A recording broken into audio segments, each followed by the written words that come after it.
Chat জিপিটিকে যে টেক্কা দিয়ে বর্তমানে মার্কেটে খুবই অবস্থান ভালো, সেখানে এই ডেপসেক এখানে আমি একটা প্রশ্ন করব নতুনভাবে, পুরাতনটা আমি বাদ দিই। নতুনভাবে আমি প্রশ্নটা করব, আপনারা দেখেন। হারাম টাকা খেলে কি হয়, প্রশ্নটা আমি করলাম, সেন্ট। সে আমাকে উত্তর দিবে।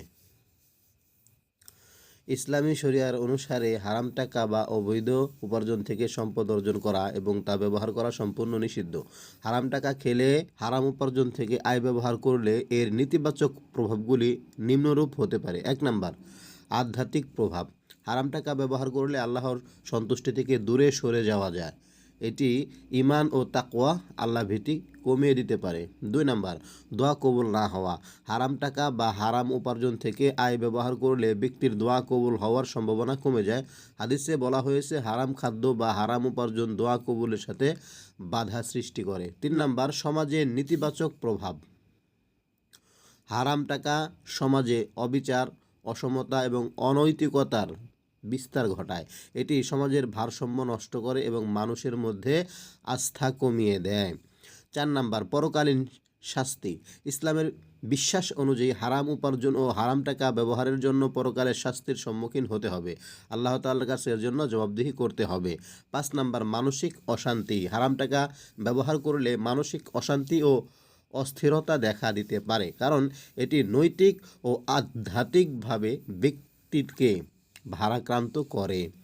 ইসলামে হালাল উপার্জন ও হালাল পথে জীবনযাপনের উপর জোর দেওয়া হয়েছে, তাই হারাম টাকা বা অবৈধ উপার্জন থেকে দূরে থাকা এবং হালাল পথে আয় রোজগার করা অত্যন্ত গুরুত্বপূর্ণ। চীন থেকে এই অ্যাপসটা তৈরি করা হয়েছে। তো যেহেতু মার্কেটে সব থেকে এই অ্যাপসটা নিয়ে এখন আলোচনা হচ্ছে, সেখানে আমি প্রশ্নটা আর কি নর্মালি করলাম। যারা এটা তৈরি করছে তারা কিন্তু মুসলমান না, তারপরও ইসলামের কত সুন্দর একটা বিষয় তারা সুন্দরভাবে ফুটিয়ে তুলছে। এরকম আমি আরও অনেক ইসলামিক প্রশ্নগুলো করে দেখছি, তারা চমৎকার চমৎকার উত্তর দেয়। আর একটা বিষয় কি, হারাম টাকা উপার্জন করে সেই টাকা খাইতে থাকলে তার ভিতরে একটা জিনিস প্রবেশ করে না, সেটা হলো দুনিয়াতে থেকে আল্লাহ রাসূলের কোনো কথা তাদের কানে যাবে না এবং তারা নিজেদেরকে মনে করবে আমরাই পরিপূর্ণ ঠিক আছি, আমাদের কোনো নসিহত ওয়াজের দরকার নাই, আমরাই ঠিক। এবং যারা সঠিক কথা বলে তাদেরকে ব্যঙ্গাত্ম করে, তাদেরকে যাতে করে তারা বিরক্ত হয় এরকম অনেক শব্দ প্রয়োগ করে। এটা হলো হারামের সবথেকে বড় বিষয়।